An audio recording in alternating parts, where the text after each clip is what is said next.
पौष पुत्रदा एकादशी व्रत कथा एवं महात्म्य। प्रारंभ और महत्व। धर्मराज युधिष्ठिर ने श्री कृष्ण से हाथ जोड़कर प्रार्थना की, हे जनार्दन, आपने मार्गशीर्ष मास की मोक्षदा एकादशी के बारे में विस्तार से बताया, जिसे सुनकर मेरा मन अत्यंत प्रसन्न हुआ। अब कृपा करके पौष शुक्ल एकादशी के बारे में बताइए।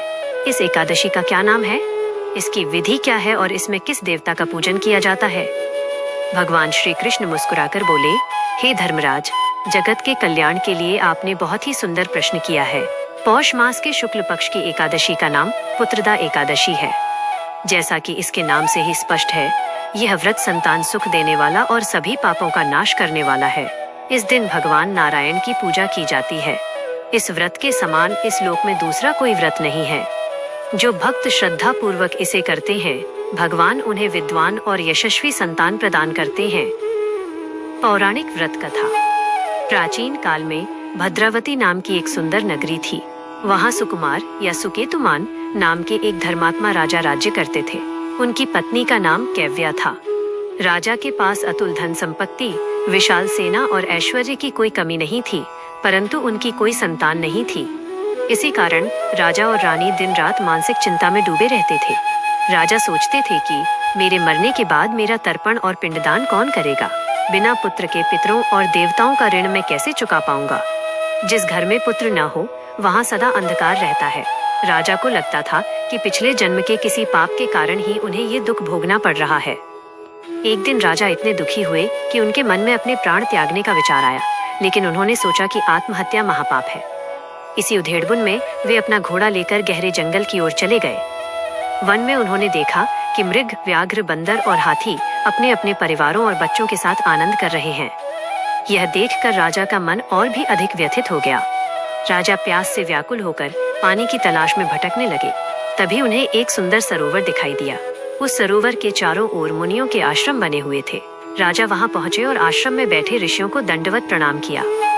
राजा को देख ऋषियों ने पूछा, हे राजन, आप यहाँ इस निर्जन वन में क्यों भटक रहे हैं? आपकी क्या इच्छा है, हमें बताएं। राजा ने हाथ जोड़कर कहा, हे ऋषिवर, मेरे पास सब कुछ है पर संतान नहीं है। इसी दुख के कारण मेरा जीवन बोझ बन गया है। कृपा करके मुझे कोई उपाय बताइए। ऋषि बोले, हे राजन, आज पुत्रदा एकादशी है। हम विश्वदेव हैं और यहाँ इस पवित्र सरोवर में स्नान के लिए आए हैं। आज के दिन जो भी मनुष्य पूरी श्रद्धा से व्रत करता है, भगवान विष्णु की कृपा से उसे अवश्य ही पुत्र रत्न की प्राप्ति होती है। आप आज ही इस व्रत का संकल्प लें। ऋषियों के वचनों को सुनकर राजा के मन में आशा का संचार हुआ। उन्होंने उसी समय ऋषियों के सानिध्य में पुत्रदा एकादशी का विधि पूर्वक व्रत किया। रात भर जागकर भगवान का कीर्तन किया और अगले दिन द्वादशी को व्रत का पारण किया। व्रत का शुभ फल। व्रत पूर्ण कर राजा वापस अपनी नगरी आए। कुछ समय बाद रानी कैव्या ने गर्भ धारण किया और 9 माह पूरे होने पर उनके यहाँ एक अत्यंत सुंदर, तेजस्वी और धर्मात्मा पुत्र का जन्म हुआ। पूरे राज्य में उत्सव मनाया गया। वही पुत्र आगे चलकर अत्यंत न्यायप्रिय राजा बना और उसने अपने माता पिता और पितरों का उद्धार किया। भगवान श्री कृष्ण बोले, हे युधिष्ठिर, जो मनुष्य इस व्रत के महत्व को पढ़ता है या श्रद्धा से सुनता है, उसे अश्वमेध यज्ञ के समान पुण्य प्राप्त होता है। इस लोक में संतान सुख भोग कर अंत में वो व्यक्ति विष्णु लोक को प्राप्त होता है। व्रत की पूजन विधि। 1. ब्रह्म मुहूर्त में उठना। दशमी की रात से ही सात्विक भोजन करें। एकादशी के दिन सुबह जल्दी उठकर स्नान करें।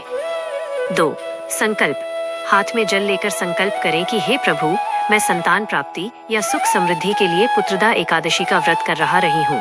3. भगवान का पूजन। भगवान विष्णु की मूर्ति या तस्वीर के सामने घी का दीपक जलाएं। उन्हें पीले फूल, तुलसी दल, फल और नैवेद्य अर्पित करें। 4. कथा और आरती। श्रद्धा पूर्वक ये कथा पढ़ें या सुने और अंत में विष्णु जी की आरती करें। 5. दान पुण्य। इस दिन दीपदान और ब्राह्मणों या गरीबों को भोजन कराने का विशेष महत्व है। 6. पारण। अगले दिन यानी द्वादशी को शुभ मुहूर्त में ही व्रत खोलें। जय श्री हरि विष्णु। जय श्री लक्ष्मी नारायण।